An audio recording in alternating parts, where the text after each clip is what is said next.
La alteplasa es un fármaco que pertenece a la familia de los trombolíticos o fibrinolíticos y lo podemos encontrar en el mercado sanitario y farmacéutico bajo el nombre de Actilise, así como también se presenta en distintas concentraciones. Es muy importante recordar que la alteplasa dentro de los trombolíticos y fibrinolíticos pertenece a los trombolíticos de clase específicos para la fibrina, como por ejemplo tenemos la alteplasa propia junto con la reteplasa y la tenecteplasa, mientras que por el contrario tenemos los trombolíticos que no son específicos para la fibrina, donde encontramos las enzimas de la streptokinasa y la uroquinasa.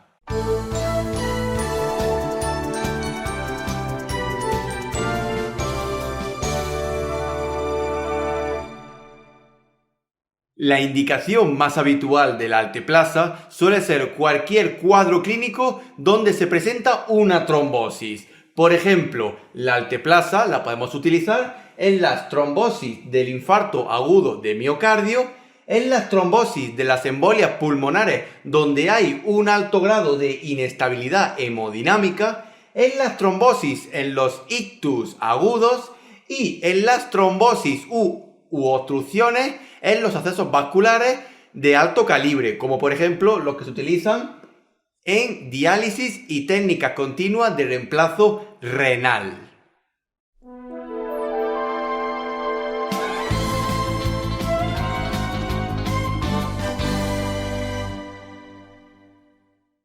La alteplasa está contraindicada en muchas afecciones y patologías del paciente. Por ejemplo, si vemos que el paciente presenta un alto riesgo de hemorragia o sangrado, evitaremos la administración de alteplasa, a no ser que dispongamos de algún anticoagulante cercano, como por ejemplo en asociación con heparina.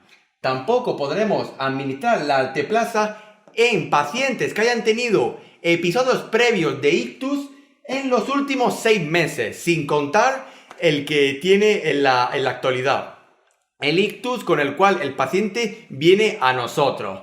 Tampoco la alteplasa se puede administrar en hemorragias de tipo intracraneales y subaracnoideas, así como tampoco se administra en casos de trombopenia. También mencionamos que la alteplasa no se puede administrar en alteraciones extremas de la glucemia, como por ejemplo valores de glucemia por encima de 300 o hipoglucemia con valores por debajo de 60 o 50. Así como también deberemos de tener cuidado con la administración de alteplasa, así como también contraindicada en edades tempranas y jóvenes, así como en pacientes que presenten un cuadro biológico de mayores de 80 años. Siempre debemos proteger a nuestros mayores. Y por último decir que la alteplasa tenemos que tener precaución en pacientes que tengan episodios o que hayan pasado episodios de infartos agudos de miocardio y embolias pulmonares, donde deberemos de fijarnos en el valor de la tensión arterial sistólica, es decir, la tensión alta, especialmente en pacientes que presenten la tensión alta o tensión sistólica mayor de 160 milímetros de mercurio.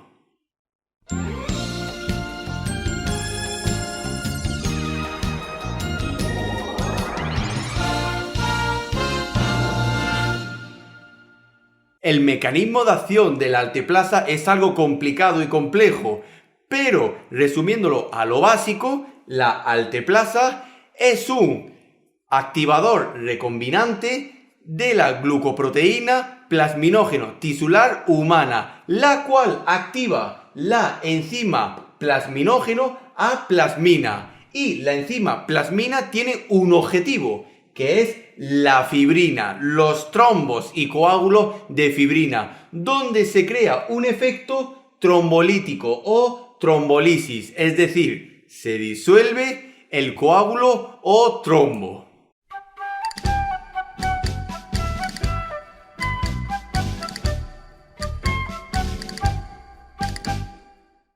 La vía de administración más usual de la alteplasa suele ser la vía intravenosa, tanto de tipo periférica como de tipo central.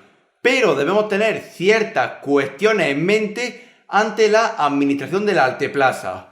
La primera cuestión es que la alteplasa se tiene que reconstituir o diluir en agua para inyección, la cual usualmente suele venir dentro de la dispensación del pack farmacológico. Así como también decir que cuando reconstituyamos la alteplasa con el agua para inyección, siempre mantener una rigurosa asepsia, muy importante. Y por último, decir que la alteplasa se tiene que administrar en solitario, dentro del paciente. Quiere decir, si tenemos dos vías venosas periféricas cogidas al paciente, una de ellas la utilizaremos exclusivamente para la alteplasa y esa vía será solamente para administrar la alteplasa. No se puede administrar ningún medicamento por la vía por la cual hemos elegido administrar la alteplasa.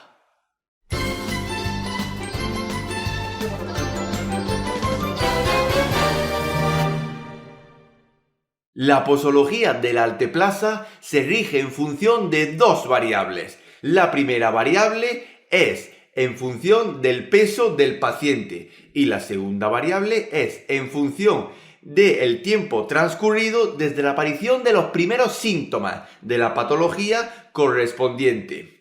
Por ejemplo, si nos llega un paciente que pesa más de 65 kilos y nos presenta un cuadro de infarto agudo de miocardio y el tratamiento lo instauramos dentro de las primeras 6 horas desde la aparición de los síntomas, procederemos con un bolo inicial intravenoso de 15 miligramos. Nos pasamos a una perfusión de 50 miligramos a pasar en 30 minutos. Y, por último, administraremos una perfusión de 35 miligramos a pasar en 60 minutos.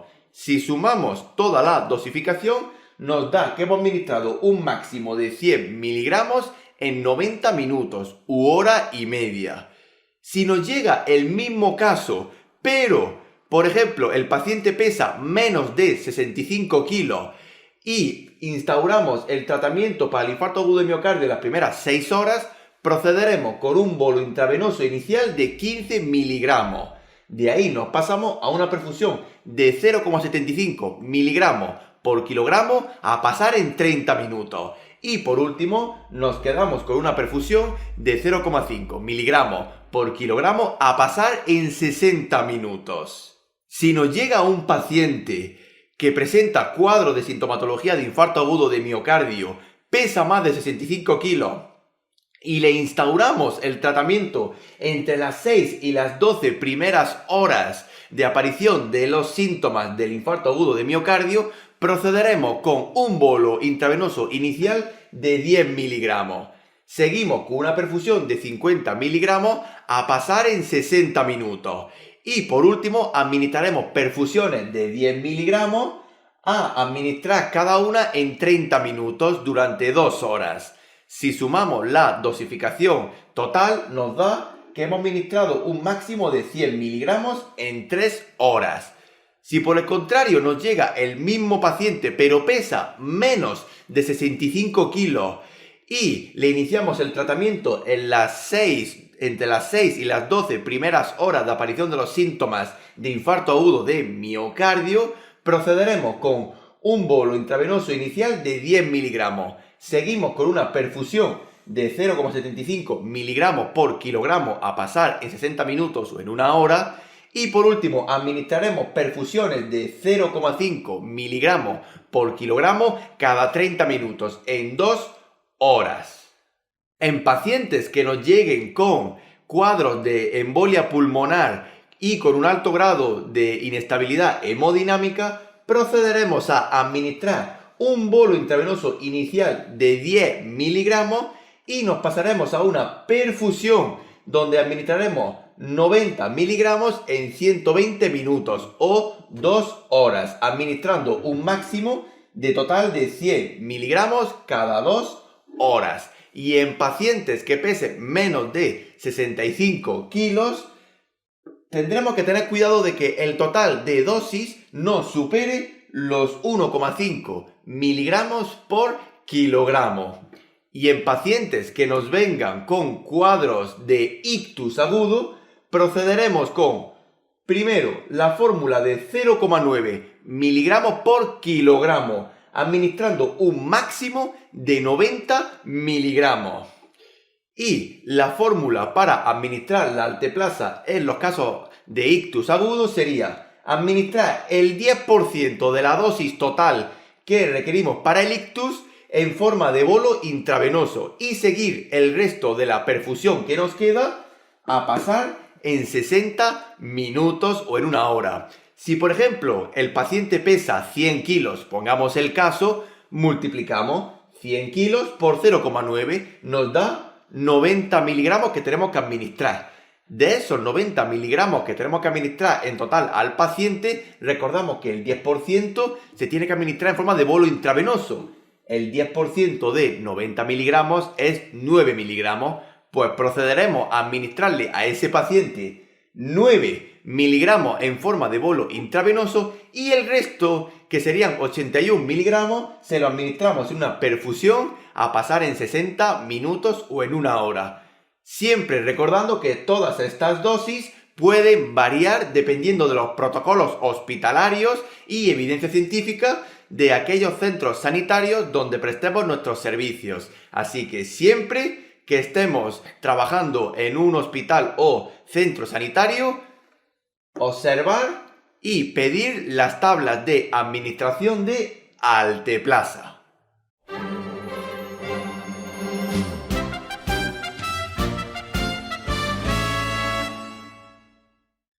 En estudios actuales y evidencia científica, no se ha demostrado que haya una compatibilidad e incompatibilidad de la alteplasa con el resto del abanico farmacológico.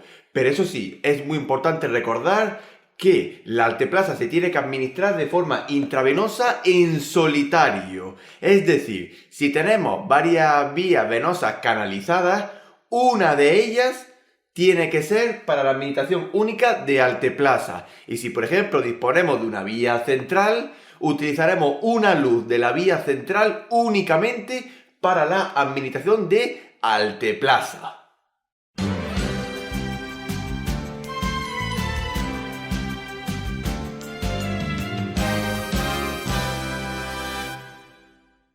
La alteplasa es capaz de provocar ciertos efectos adversos en el cuerpo humano que deberemos de tener en cuenta a priori. El efecto adverso más usual de la alteplasa es la aparición de hemorragias o sangrado por la disolución de coágulos.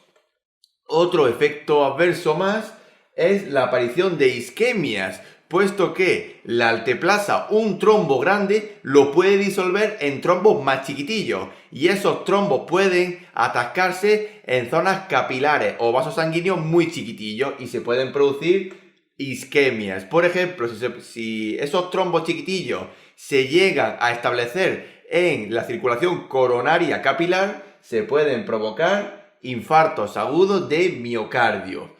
Así como también la alteplasa puede provocar arritmias de tipo de reperfusión, como por ejemplo bloqueos auriculoventriculares, taquicardia, bradicardia, fibrilaciones y taquicardia tanto de tipo ventricular como de tipo auricular, y también puede provocar extrasístoles. La alteplasa también es capaz de provocar hipotensión e hipotermia. Y dentro de los efectos cardíacos también puede provocar insuficiencia cardíaca y edemas agudos de pulmón. Y aún así también tenemos que recordar que la alteplasa es capaz de provocar paradas cardiorrespiratorias. Muy importante siempre tener un desfibrilador a mano. También es capaz de provocar dos tipos de shock, como por ejemplo shock anafilácticos y shock cardiogénicos. Y por último decir que la alteplasa también puede provocar dispepsias como náuseas y vómitos.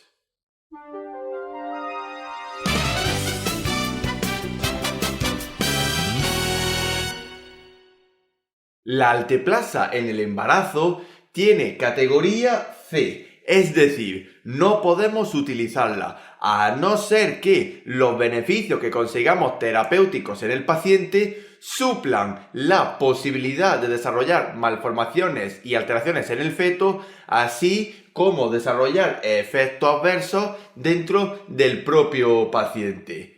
También se puede existir la posibilidad de que haya una sobredosificación o sobredosis de alteplasa, que normalmente se suele paliar con el cese de la administración de las perfusiones de alteplasa. Pero en caso de que la intoxicación siga, podemos remediarla de dos maneras. La primera es mediante la administración de plasma fresco y de transfusión de hemoderivados o sangre, puesto que recordamos que el principal efecto adverso de la alteplasa es la posibilidad de provocar hemorragias y sangrados, y deberemos reponer la cantidad de sangre que se ha perdido. También tenemos la segunda opción, que sería la administración de antitrombóticos o antifibrinolíticos de tipo sintéticos. También decir que es muy importante saber diferenciar las concentraciones de alteplasa en las diluciones. Usualmente suele haber dos. La primera opción, que sería una dilución de 1 miligramo por mililitro, que suele ser la opción prioritaria. Y luego tenemos la opción de una dosificación de 2 miligramos por mililitro, que ya es un poco más complicada, pero por ejemplo se utiliza en pacientes que presenten embolias pulmonares con un alto rango de inestabilidad hemodinámica. Y por último, decir que la alteplasa es un fármaco no dializable. No se elimina por las técnicas convencionales y actuales de dialización y técnicas continuas de reemplazo renal. Así como tampoco se requiere ningún ajuste de dosis en las mismas.